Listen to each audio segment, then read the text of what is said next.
Hello, and welcome to the Golden Eagle Outlook. We are your hosts, Tyler Jennings. And I'm Justin Williams. We are very happy you have decided to join us today.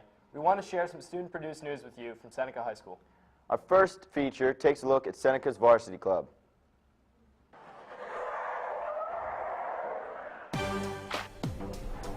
Hello, my name is Justin Williams, and I'm here reporting for Seneca High School. Here at Seneca, we have many different types of clubs, one of which being Varsity Club, which sponsors all sports, fall, winter, and spring.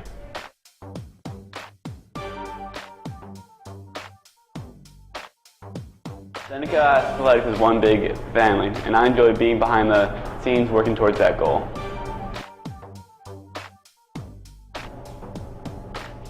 My name is Ian Radigan, and I joined Varsity Club because I love being a part of the Bird's Nest. I also make posters to help promote varsity sports. Seneca Athletics is big here at our school, so it's our job as Varsity Club to promote it as much as possible. We were lucky enough to sit down with club advisor, Mrs. Pooter, and student athlete, Tyver Butler, to talk about Varsity Club. Ms. Pooter, one of the advisors, does a lot of work for Varsity Club in and out of the classroom. Varsity Club has been running since the second year that the school was opened. The club was started when we finally had varsity athletics. Varsity Club was started by a group of the varsity coaches, the first group of coaches that works here at Seneca. They just wanted to give a way for kids to get involved in something other than just playing sports, let them become part of that wonderful bird's nest that we have now. Walking through the halls, Varsity Club is recognizable through posters, some advisors, and definitely some Seneca students who are into the Seneca family and in the Seneca Varsity Club. I became the head of Varsity Club when Mrs. Brinkman, who used to be the head cheerleading coach, left, and they needed someone else to take it over. So Mr. Bauer, the athletic director, said, "We need somebody else to do it. You're next." I coach cheerleading, so obviously that's my favorite sport.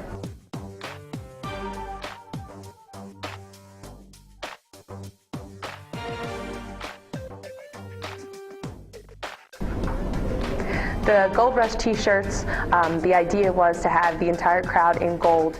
You've heard of whiteouts and blackouts and things like that. We wanted to do something different that we've never done, so we picked a Gold Rush. We're trying to get Varsity Club to be an even bigger thing that all of the kids at the school can be a part of. So we've encouraged people that are not necessarily athletes to get involved so that they can be the people on the sidelines cheering for the athletes when the athletes are in the game. I'm not a member of Varsity Club, but I see the positive and influential effects that they impose every day on Seneca.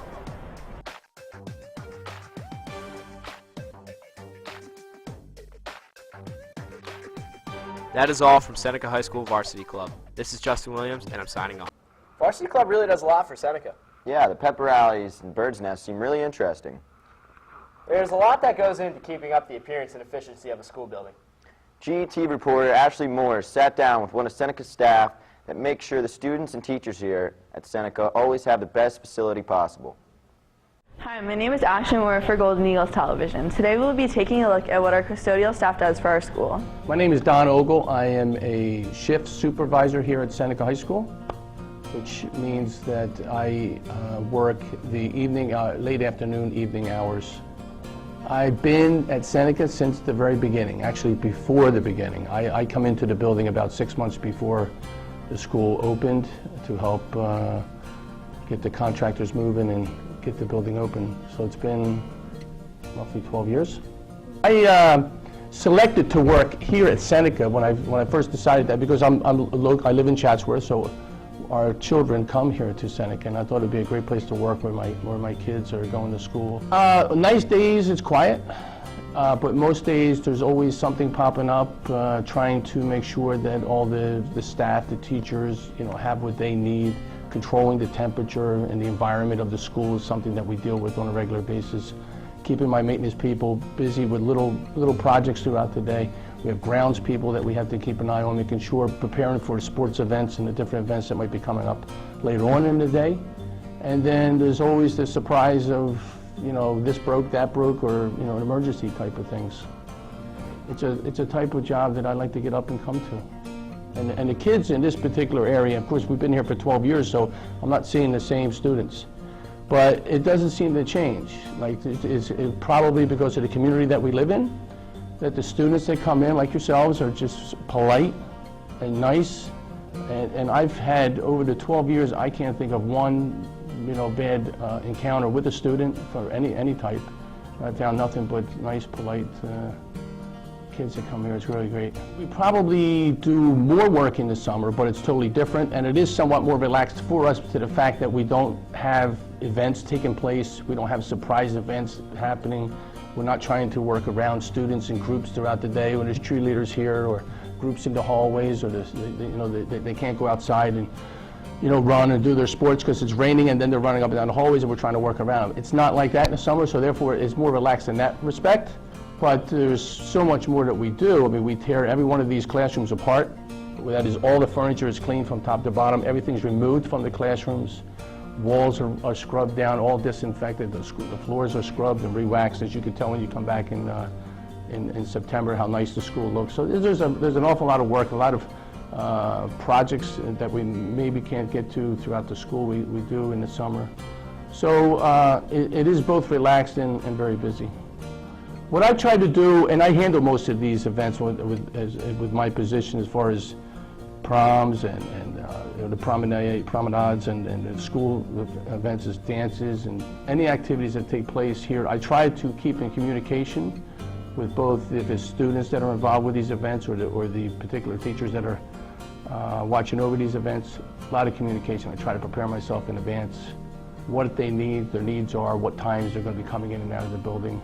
So communication is how I do it. The Custodial Appreciation Week. That was a great program, started a few years back, and I personally find it rewarding because I sort of run the program, so it's the first time that I get to really interact with the students as I don't know, not a teacher, but I get to speak to them, and we get these groups that come, and it's been very positive feedback. And of course the custodians themselves are very appreciative of the fact that the students are willing to come out to see what our job is all about and to take part in ownership, more or less, of the building and keeping it clean.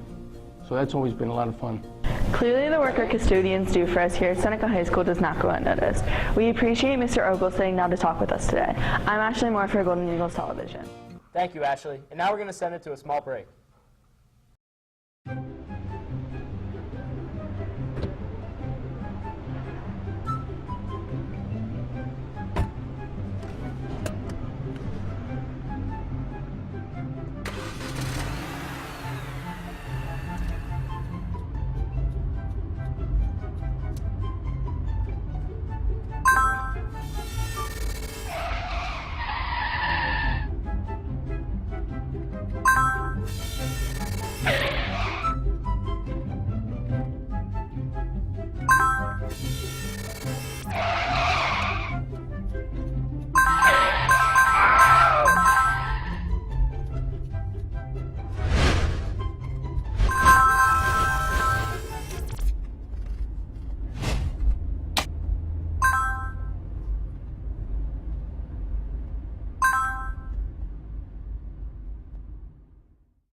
I was in junior high the first time I caught my mom using denial.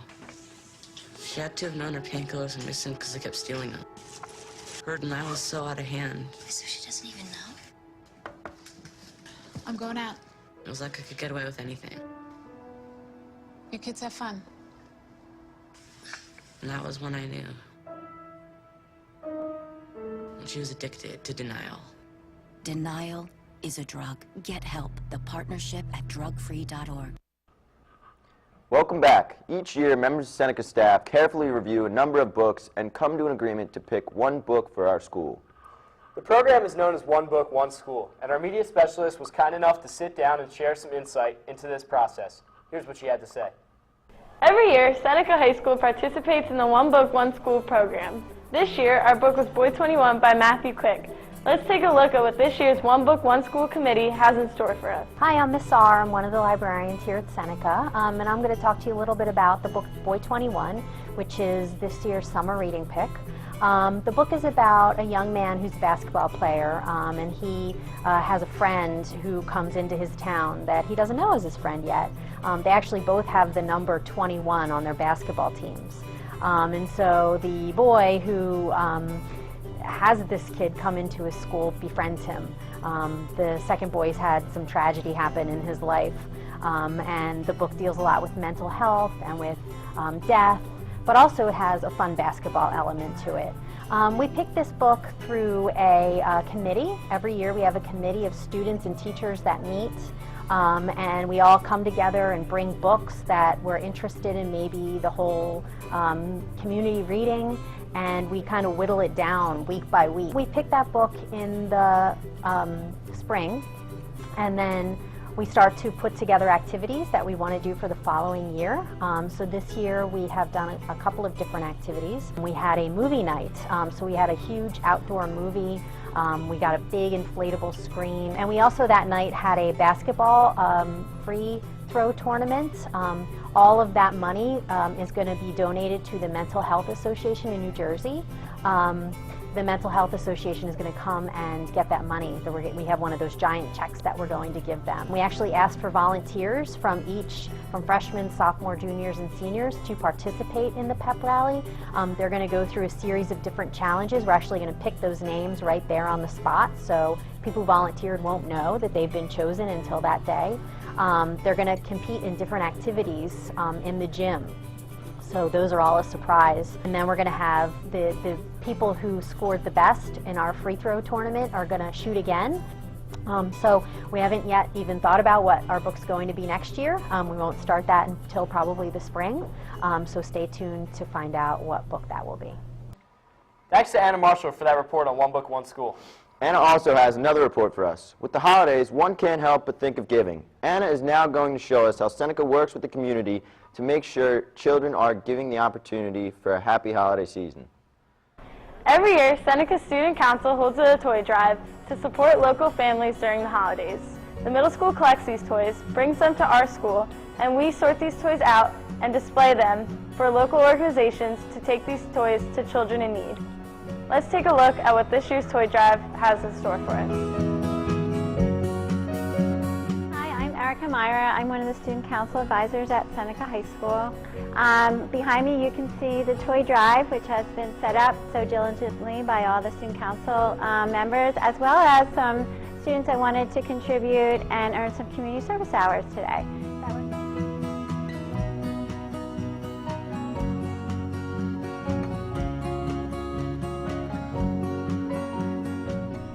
Hi, my name is Juliana Renkel. I'm a sophomore here at Seneca High School, and it's my second year doing the toy drive with Student Council. And it's such a great experience to see how many people give during the holidays when you really think about just getting. So it's amazing just to come out and see how happy it makes everybody. Hi, my name is Nick George. I'm a junior here at Seneca. Toy drive is really important. We got a lot of toys, as you can see. If you didn't donate this year, you should definitely donate next year. Hey, I'm Casey. I'm a freshman at Seneca. This is my first toy drive here, and in middle school I helped collect the toys and bring them to Seneca, but it's amazing to be able to see what actually happens to them. Several agencies will come today to pick up the toys and distribute them to less fortunate children. And for some of them, this is the only toy they will get for Christmas, and we usually get back the most amazing, heartfelt thank yous that bring us all to tears.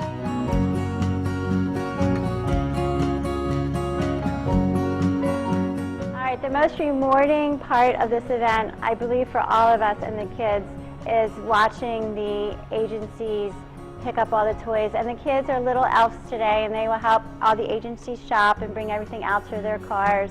And just knowing that all these children are receiving these gifts that they may not get anything for Christmas, this is the only thing that they will get. And it just makes your heart swell 7 times, just knowing and appreciating your own lives and being able to give back. Thank you very much for that report. We're now going to send it to a short break.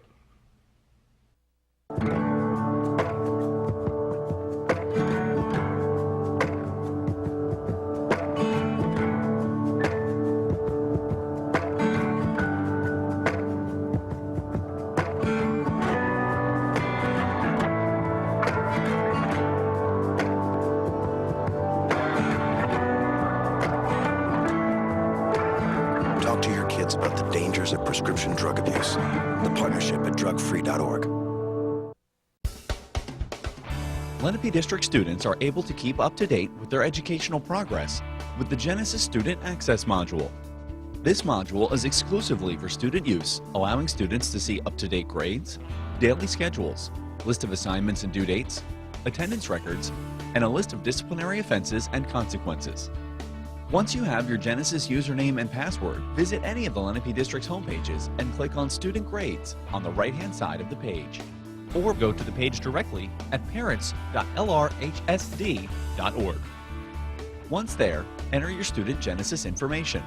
If you encounter any problems with the student module, see your Media Center specialist. The Genesis Student Module is the easiest and most powerful way for students to keep in touch with their educational progress throughout their high school career.